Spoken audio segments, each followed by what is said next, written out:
Hey guys, Harry Thomas here, and welcome, ladies and gentlemen, to part 6 of the Harry Awards 2024, where we will be looking at one of my personal favourite categories as a passionate uh, animation fan myself, a best animated feature.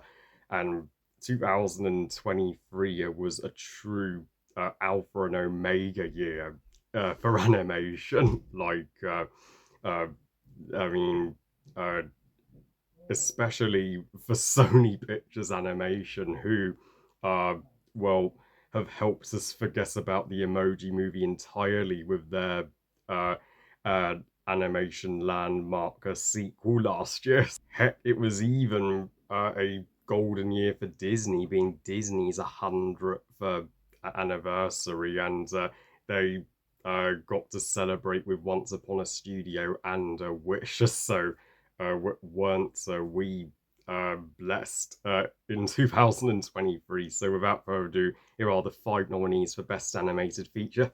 Spider-Man Across the Spider-Verse, Wish, Ruby Gillman Teenage Kraken, the Super Mario Brothers movie, Elemental. And the Harry Award 2024 for Best Animated Feature goes to, what did you expect? Spider-Man Across the Spider-Verse.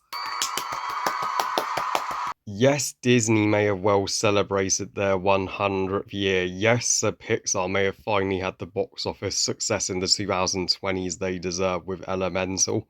Yes, Illumination finally proved themselves and reached new heights with the Super Mario Brothers movie. And yes, Ruby Gillman Teenage Kraken became the Rise of the Guardians of 2023, being another underrated DreamWorks gem. That certainly deserves to be a trilogy more than fucking Trolls, but it was Across the Spider-Verse that went across our expectations. What a ultra perfect sequel. I mean, I did not think they could possibly outdo Into the Spider-Verse, but I was wrong.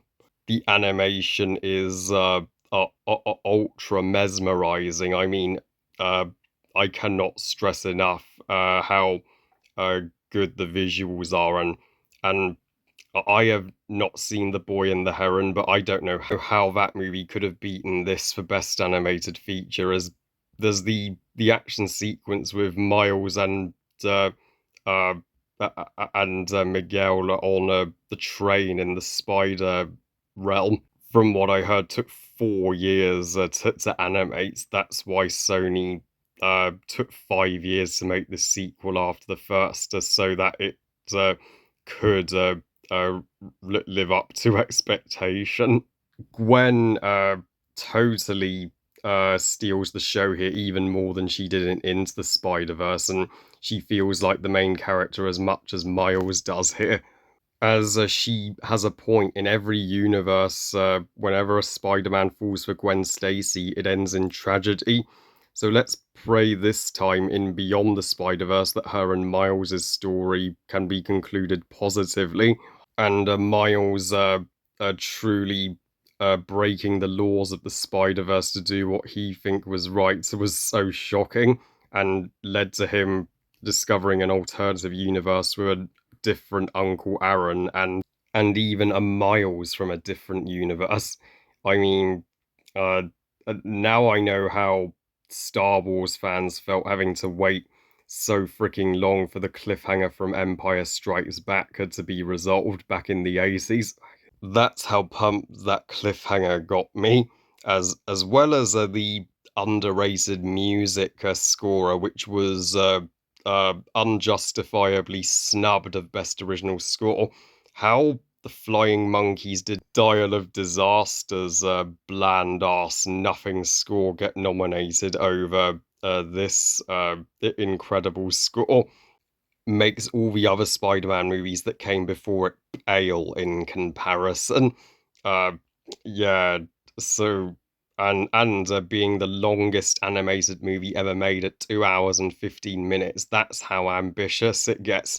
You could enjoy this as much as any live action Spider-Man movie, and yet the pacing keeps your heart racing throughout. So even the Lego scene I loved because it made me wish the Lego movies from Warner Brothers Animation were still going.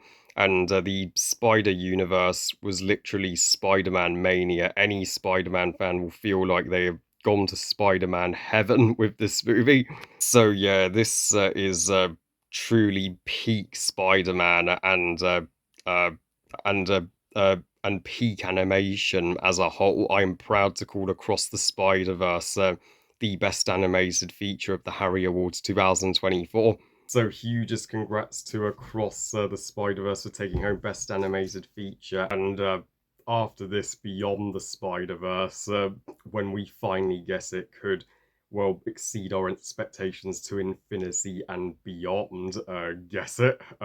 So stay tuned for part 7 of the Harry Awards 2024 Best Shorts. I will see you all then.